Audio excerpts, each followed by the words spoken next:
Here I am after so many years, hounded by hatred, trapped by fear.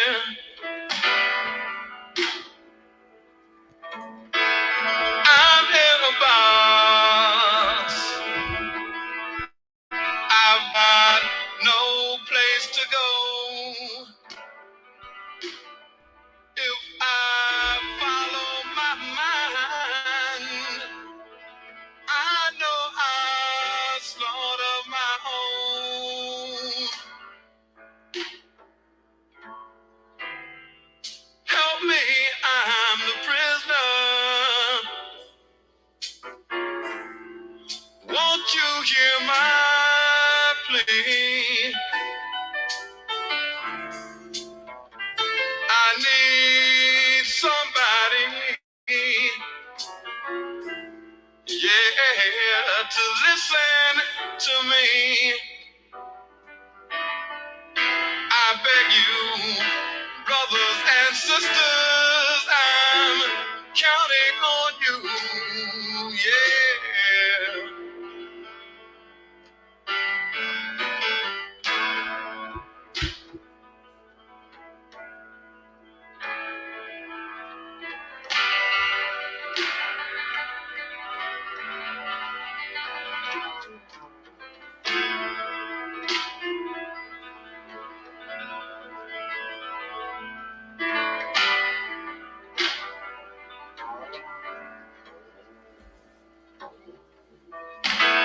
Black babies in the womb,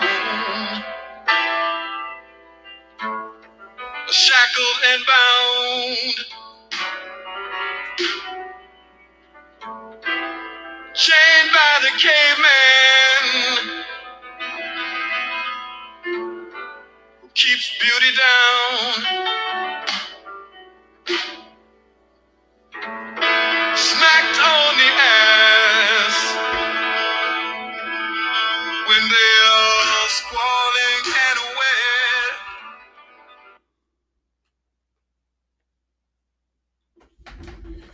Peace and love. Welcome again to the NEPPC podcast.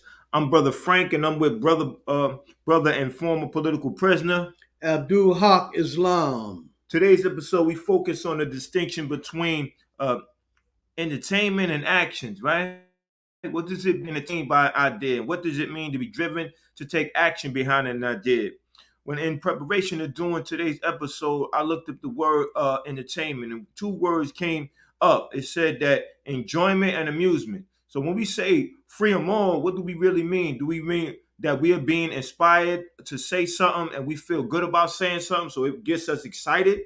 Or are we using that as a battle cry to drive us to do more work to free our political prisoners as well as others? It's very important that we ask ourselves certain questions when we deal with certain ideas, because what does it mean to be conscious of an idea, right? Consciousness goes through different phases. The first phase, you're observing with your senses, your eyes, and then you take in that idea, and then your brain starts developing a concept about what that idea means. And so that's why we have to be very scientific and very observant to what we are committing ourselves to when we recite an idea. Are we being entertained? Are we doing it because we want to continuously be amused and we want to sound intelligent, or we want to sound like a person of substance amongst our peers? Or do we really mean it? Or does it something that we're going to be committed to doing. So today's episode, that's what we're dealing with. We're dealing with the distinction between entertainment and actions.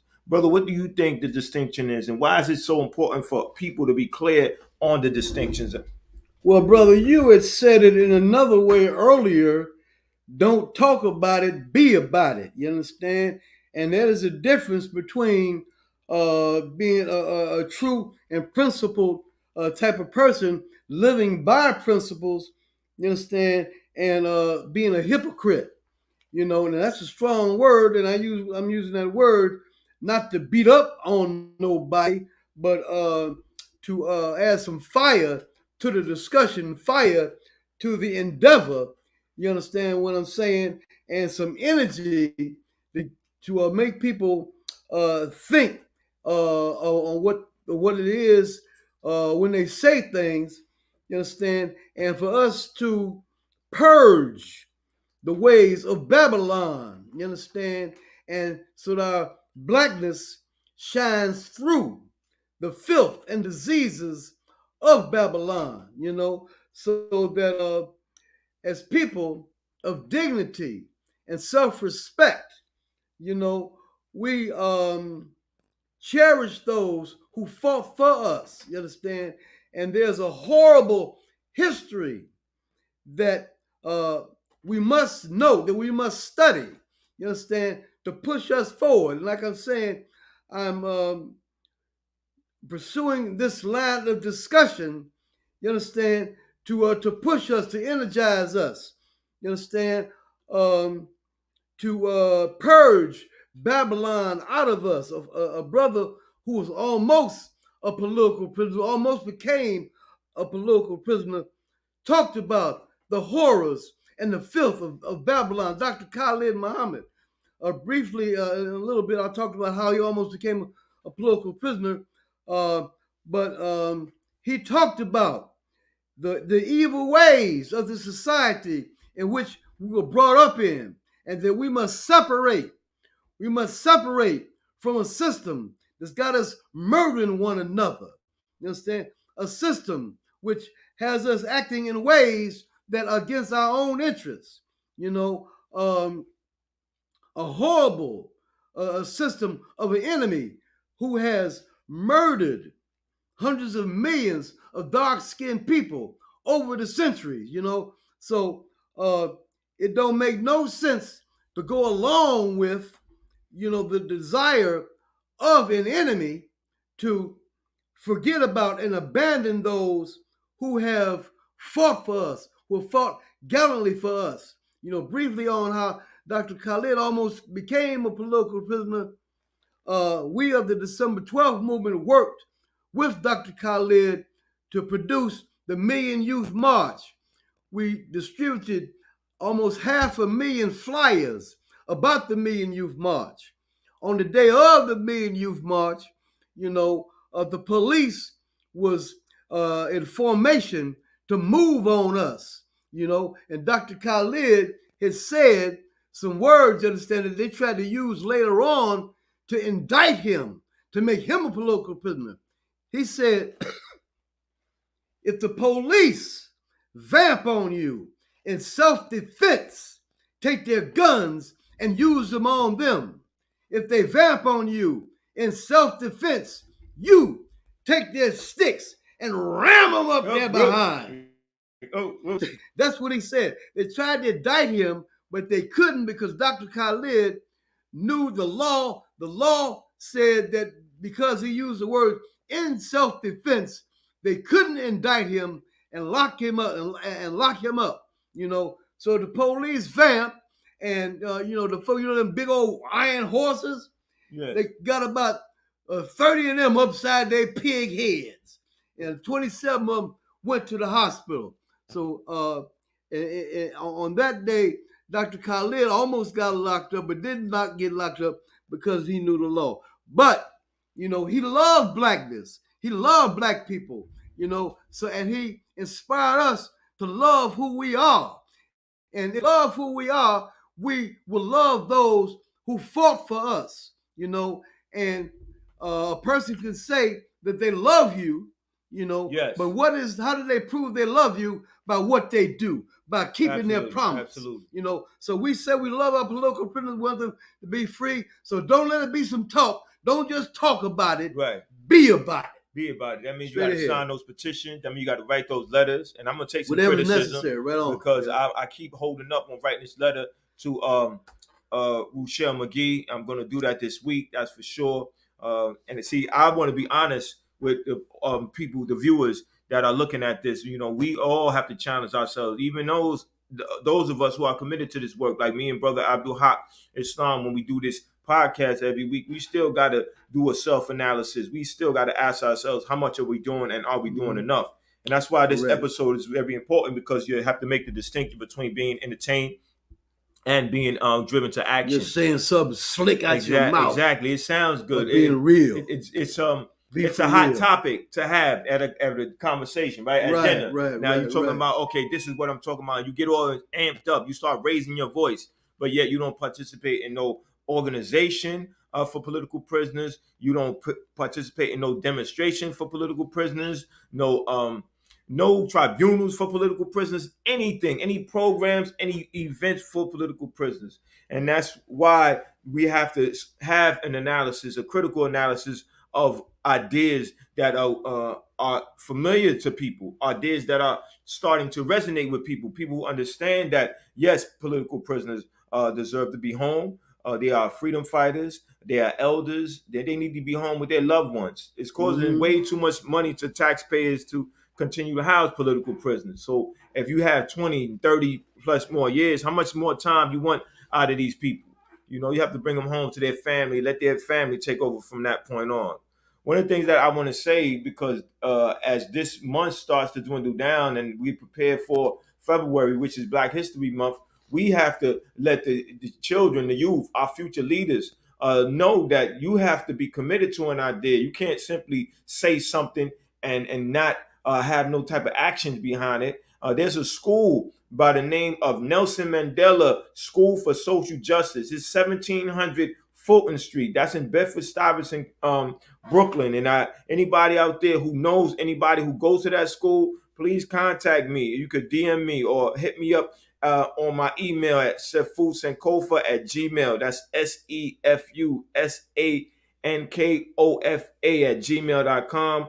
I'm really trying to get a contact at that school because Nelson Mandela was a political prisoner. So, you know, that's only right that those students at that school learn about current political prisoners, because once the youth start getting involved, they have that energy to make others get involved. They have their energy to make their parents take notice about what's interesting to them, because I know that's the same thing that my mother did with me. Once she understood that I was interested in something, then she became interested. She became curious because, you know, naturally a parent wants to make sure that they're doing the best they can to protect their children from being misled or being corrupted. So I think that that's what we have to do. We have to look at our community, look at what's available to us.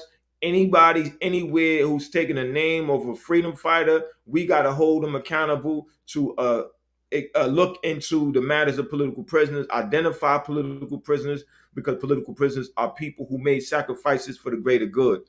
And I think that has to be understood by people. And people have to be driven to do that. You make the demand at your children's school. You know, you wanted to say something about in preparation for Black History Month, right? And in accordance with what we're talking about, we'll talk about distinction between entertainment and actions, because it should be more than that. Yeah, just talking to be entertained, that is, a symptom of a do-nothing program, you know. And we got to get out of that nothing stuff. So we are talking, you understand, to give people a push, to give people a drive, you know. And when somebody's beating you up and you don't do nothing, what happens? You're going to get beat up. So we saying fight back. You know, one form of fighting back is to demand the freedom of our political prisoners. You know, I had said that I'm going to give a little sneak preview of something we're going to be doing during Black History Month. And that is, we're going to be talking about a book that I'm reading right now called Murder Incorporated by Mumia Abu-Jamal, when he talks about the monstrosities of this system, the mental disease, the mental disorder. We've been up in like quicksand, like in a whirlwind or a hurricane. We came up in this stuff. You understand what I'm saying? And Mumia talks about this. And during Black History Month, I will be giving reports on this book, Murder Incorporated by Mumia Abu Jamal, Political Prisoner. You understand? So y'all can pick up a copy of the book yourself out there. You understand? And it is a book that has filled me with fire. You understand? That's filled me with an energy and a drive to fight this beast. You understand? To learn the fighting techniques, the blocking, the punches, you understand? The kicks, the hurricane of hands and feet necessary to defeat this beast. You understand? So we're going to be talking about that during Black History Month, a month when we're not just going to be talking about it, we're going to be being about it. Absolutely, because when you say Black Power and you take pride in your history and learning what occurred to allow you to reap the benefits of people's struggles at this time, then you have to ask yourself, what does that mean? What does that translate regarding how you live your life on a regular basis? Are you going to be driven to action or not? Are you going to be complacent because you have just been inspired or you've just been entertained by some words? And as our children go through Black History Month and they learn about people like Nat Turner, learn about Harriet Tubman, learn about Sonny Abubadika Carson, and so many more freedom fighters, then you got to ask them, what does that mean to you? Because I know that I'm around the youth, and then once I bring around the youth around political work, then I understand it changes their relationship to their reality. Like I had an incident where I had a youth in my family. He was on the bus and he was bothered by the bus driver driving back past his friend, and he asked the bus driver why he didn't stop. The bus driver told him he had to sit down and be quiet. Whatever the bus driver told him, he didn't listen to him and just stop the bus at that particular time. But I understood that the youth are inspired by what you have them around.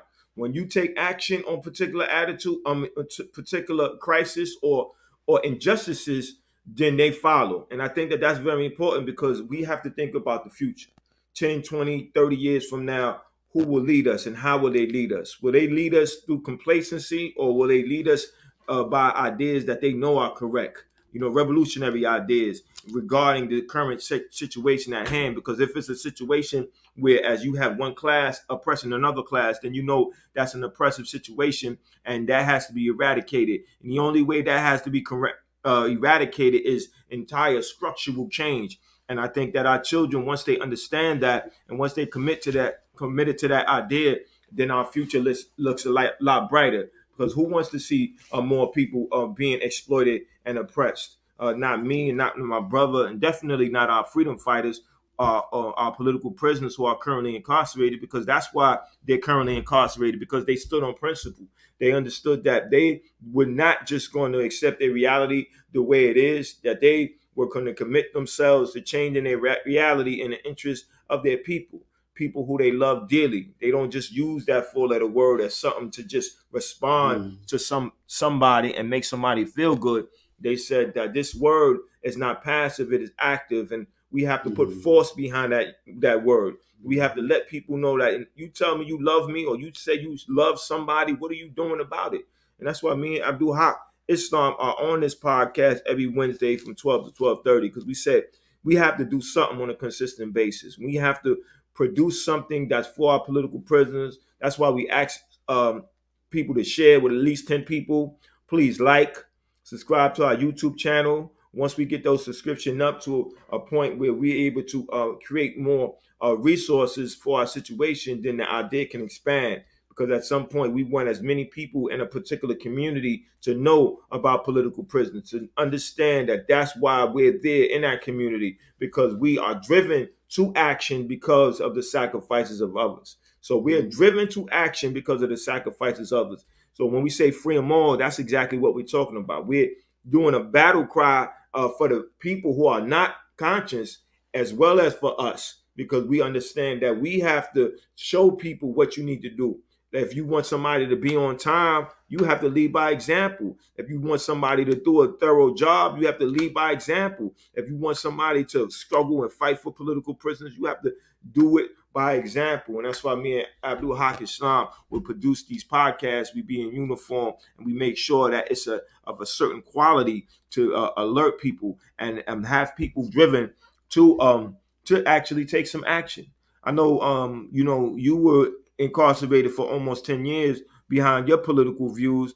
And how did you feel if somebody said free them all and they were not actually doing the work to free you or bring you home? Well, brother, when you in prison, that word freedom got a whole lot of meaning to you. You know what I'm saying? It means the whole world to you, you know. So when I hear people on the outside saying free them all, you know, that gives me great hope. You know, I don't like to repeat what I've said before 1,000 times, but one of the chief strategies of the enemy is to make you feel hopeless and helpless.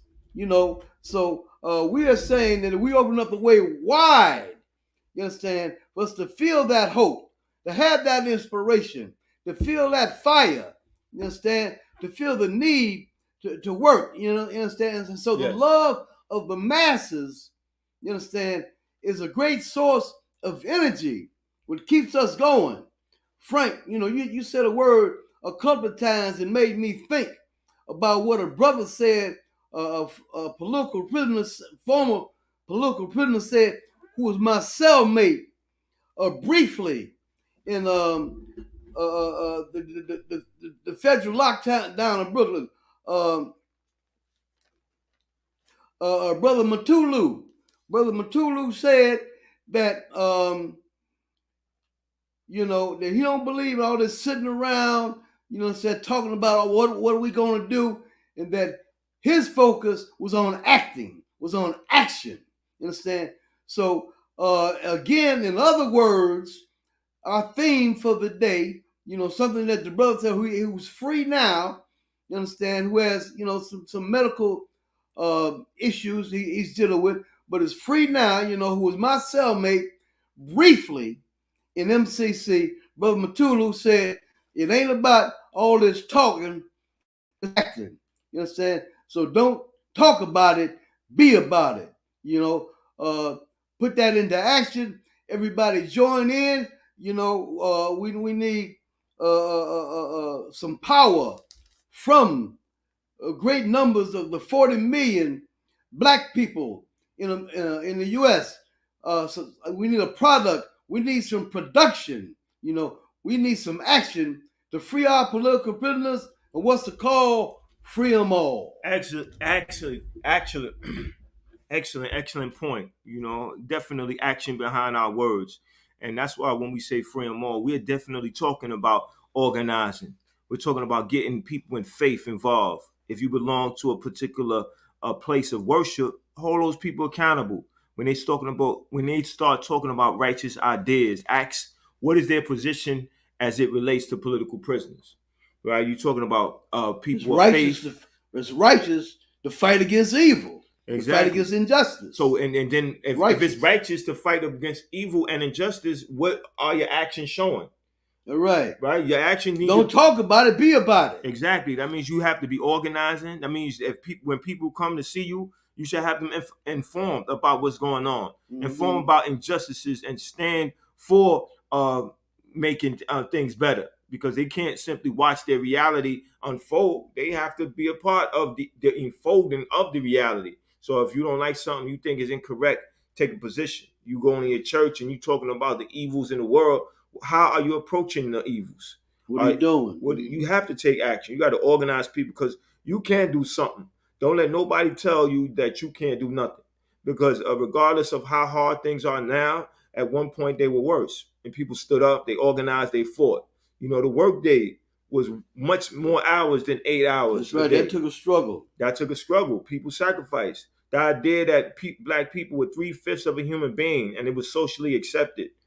That was a struggle. People fought for that. And reality produced what we Human have rights, now. yeah. We look at ourselves more confidently. We are inspired to do things. We have less self-doubt because of the reality shift, the paradigm shift. People said that we're going to take action, we're going to get involved, we're going to organize, and we're going to be determined to make a change. Whatever the course is going to be for us making a change. Because some people become scared, and some people say, yes, it feels good to say something, but it doesn't actually feel good to do something because something might happen that I don't want to happen, meaning the consequences of their action. But I think that Don't be scared. Don't be Chairman scared. Fred said it best. He said, if you scared to die, then you haven't lived. There you Right? go. You have to you already dead. He said you already dead if you scared to die. And we have to understand that, because fear is a self-inflicted handicap. Your ability to move is compromised. So now when you look at political prisoners and you look at their incarcerations and your inactions or your struggles or your lack of struggle to freedom actually says that you're okay with them being incarcerated, better them than me. And I think that is very disheartening, and is very bothering. And I think that we have to reconsider our actions and our approach to political prisoners, because I think gratitude is very important. Because when you love somebody, say for instance, a mother loves a child, a mother of that child is appreciative to being a parent, or the experience of being a parent when that child becomes something of value, right? And I think that, when our political prisoners are incarcerated and we struggle to freedom, they feel valued. They feel, oh, people are appreciative of my sacrifice and my commitment. It wasn't done for nothing. I did it for a greater cause. And if you don't fight for those who fought for you, who do you think in the future is going to want to fight for you? If they say that, these people are so unappreciative, they won't stand up for those who fight for them. What about the potential future freedom fighters that we are going to need as a people? What about that? You're absolutely right. Inspired, right? The children going to say, look what happened to such and such. Such and such fought, and such was forgotten. Not just one such and such, but a bunch of such and suches. Exactly. That's why we say free Ed Poindexter. We say free Veronza Bowers. We say free Mumia Abu-Jamal. We say free Kamal Siddiqui. We say free Joy Powell. We say free Imam Jamil Al-Amin, formerly known as H. Rap Brown. That's why I give a Black Power salute to Charlemagne the God. Free Mutulu.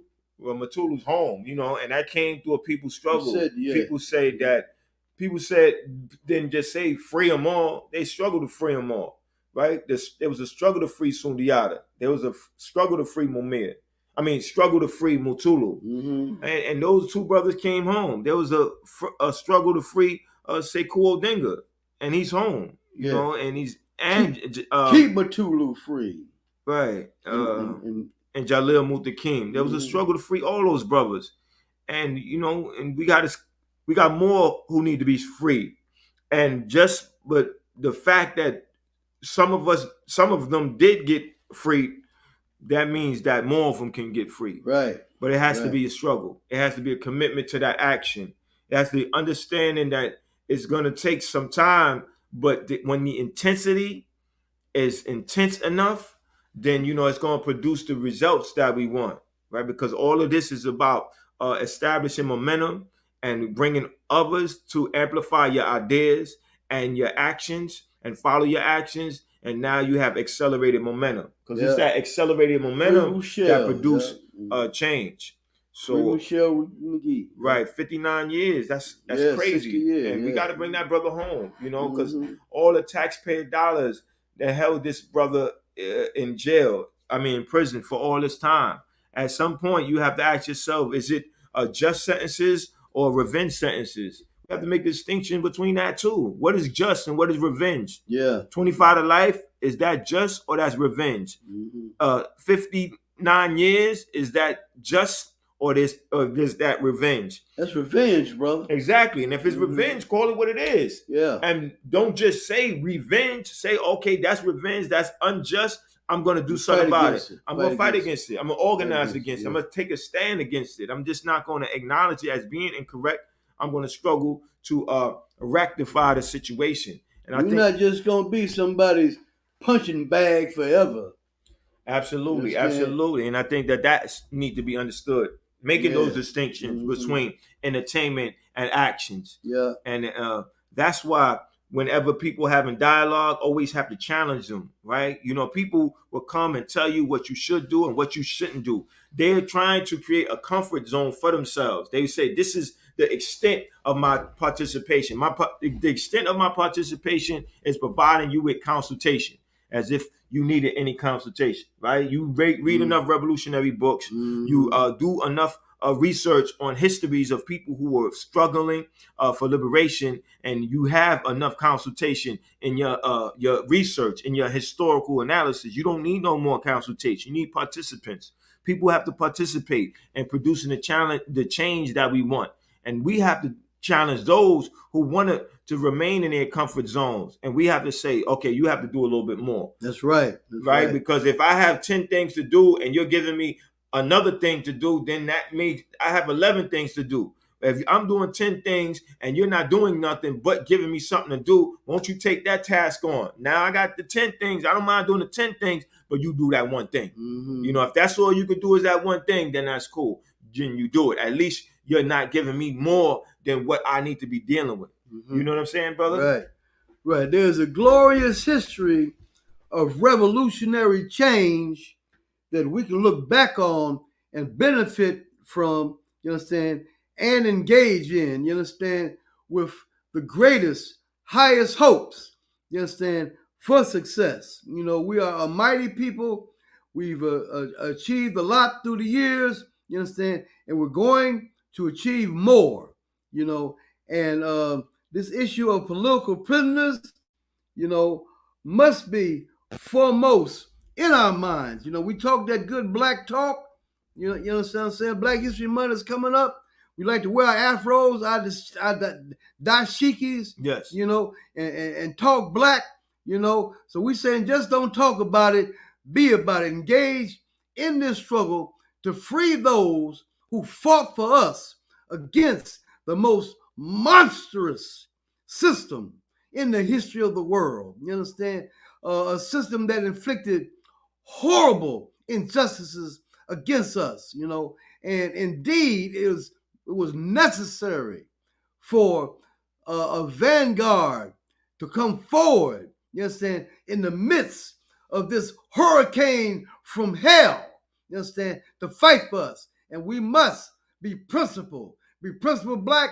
Let the beauty of our blackness shine through the disease of Babylon. You understand? Stand up, act, and what's the call? Free them all.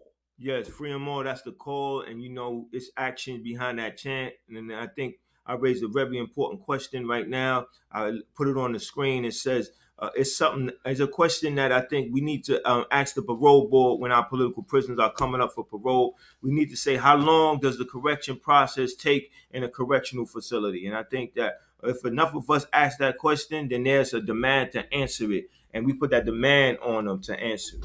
So we'll be signing off as we usually do with words from our brother, Killer Mike.